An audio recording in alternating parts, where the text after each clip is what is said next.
What's up, YouTube? Brian here, and today we are talking all things incense.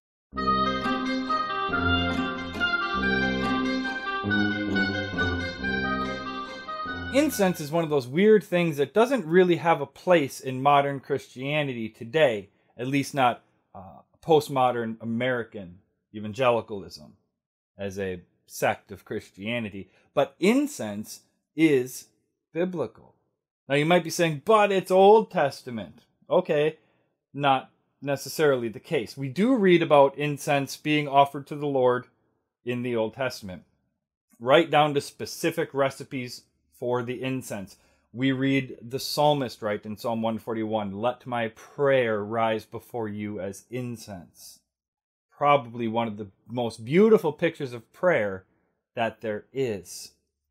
We also read in the New Testament of incense, frankincense, being offered up to the child Christ by the Magi.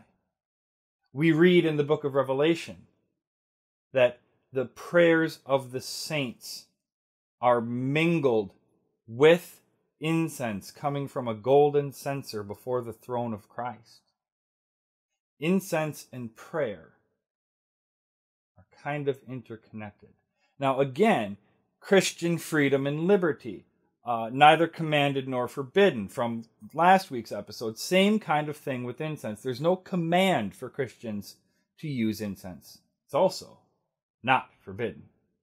And probably the best thing about incense, if you're a Christian, is to recall from the Old Testament how the imagery of how God's nose burned with anger over the sins of his people, and the sweet aroma of the incense soothed his wrath. We look to the cross, the sweet aroma of the cross, the sacrifice of God's only Son in our place, assuages, calms the wrath of God.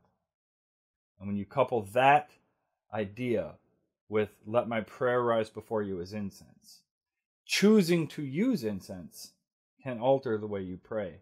When we live in a Christian culture of prayer warriors, as if we're going to, change God's mind by gathering up all of our buddies and beating down the doors of heaven, let us not forget that Jesus reminded us to pray, "Our Father who art in heaven." And Luther tells us that this introduction of the Lord's Prayer tenderly invites us to speak to God as dear children speak to their dear Father. But enough of a biblical history lesson on incense. Let's get to the practicality of it. Let's talk about how to burn it. And for that, we're going to have to go to the kitchen. I will be with you in a second.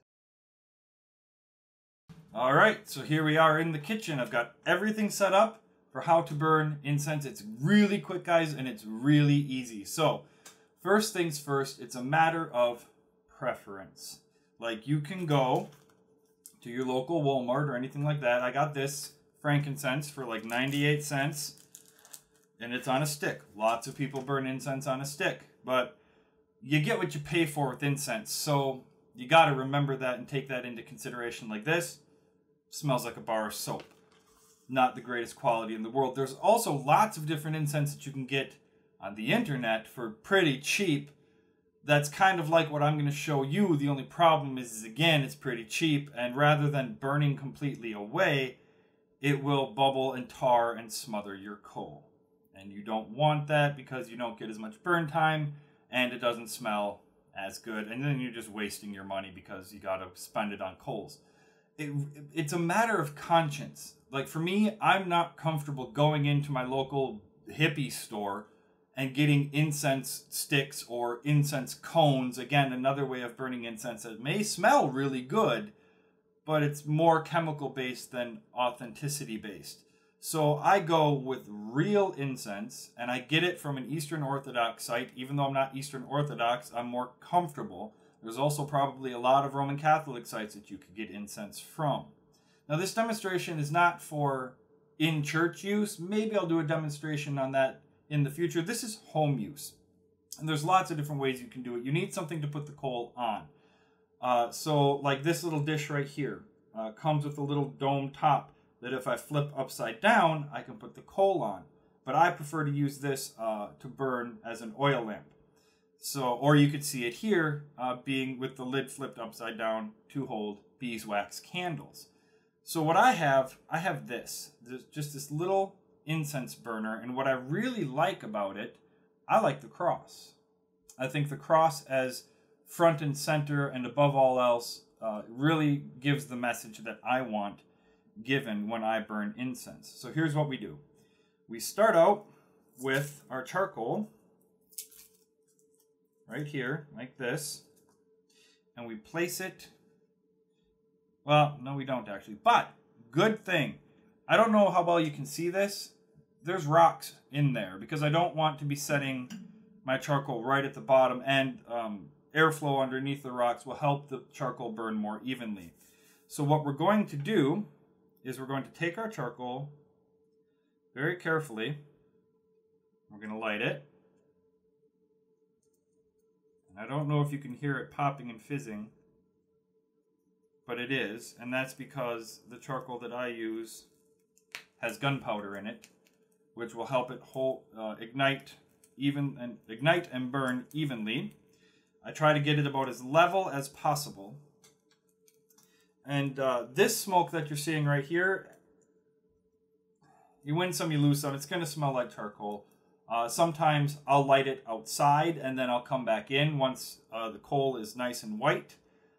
But for demonstration purposes, I'm just doing it on the inside. And by now, already, the charcoal smell is actually gone and I smell nothing. Now, there's lots of different kinds of incense. Like what we have over here, this is actual North African frankincense. This is a resin, which means it's a sap from a tree that's harvested and solidified. And if I were to put this whole piece on the coal, the entire house would be filled with smoke. You would think you were in the temple in the presence of the Lord. But there's also Athonite-style incense, and I have some of that here. Like this incense is called St. George, and I'm showing it to you because it's red, and you'll see it better. This is hand-rolled by monks. It doesn't merit anything. Again, it's like the rosary from last week. It doesn't make you cooler or more holy or anything. I just think it's neat. But so there's the St. George, we have Mount Athos, we have Behold the Dawn, Theophany, lots of different kinds of incense. And the place that I go for my incense has over 50. And it's the best quality that there is. And I'll have a link to that site in the description. They have so much more than just incense, though. They have devotional items, they have beeswax candles. It's where I got everything you see on the table right here. And especially the highest quality icons that you're going to find outside of having an actual monk write you an icon. So what you want to do is you want to wait for the charcoal to get good and white. And that's going to take a little bit. So for demonstration purposes, we're going to move forward. Next, it's really simple. You take a tongs, because you don't want to burn yourself. You take a piece of incense. Oopsies. Remember when I said it was really easy? That's Murphy's Law. And then you pop it right in the middle. And what happens, especially with this incense, is it will kind of bubble a little bit as it begins to burn, and it might not smoke right away, and that's simply because I literally just lit the coal. You got to let the coal go for a little bit. But once it does start to smoke, it's really going to start to smoke. And that's really all there is. See, it's already starting to smoke. And it smells wonderful. That's really all there is to it. Now, there's lots of traditions around burning incense that you can participate in if you want. One of them being, if you use the incense during prayer, when you dispose of the ashes, place it somewhere where it's not going to be walked on, like in your garden or something like that. It's just a matter of reverence for what it participated in. Not that it's special or holy in and of itself. As you saw, I lit the charcoal through the candle. That's another tradition that confesses receiving the light of Christ as opposed to just doing it yourself, which is kind of the evangelical way of doing it, where you ask Jesus into your heart as opposed to receiving as a free gift. Now, there you go. There it is. The house smells absolutely wonderful. I can see it bubbling and boiling, but this incense is going to burn completely away to ash. which is really nice. And then the last step, if you so choose, close the lid. And you can just burn it because you like the look of the smoke. You can burn it because you enjoy the smell. You can burn it when you're praying. Sometimes I do, sometimes I don't. And my prayers aren't any more heard when I burn incense than when I don't. Just like my prayers aren't heard anymore when I use a rosary versus when I don't. That's it. But I love the imagery, and that's why I do this. The imagery of the smoke rising from the cross, essentially.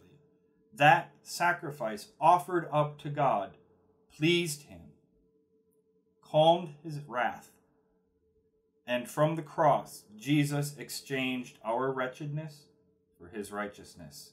It's called the happy switch. That's what I love about incense. That's why I burn it. That's really all there is to it. If you choose to do it, I highly suggest you use the site that I use to get your incense. You're not going to find better prices or better quality. And for the record, they're not paying me to say it. That's why I'm not saying their name in the video. I'm Ryan. This is Burning Incense. And always remember that our prayers, whether we burn it or not, do rise to the Lord as incense. We'll catch you next time. Oh.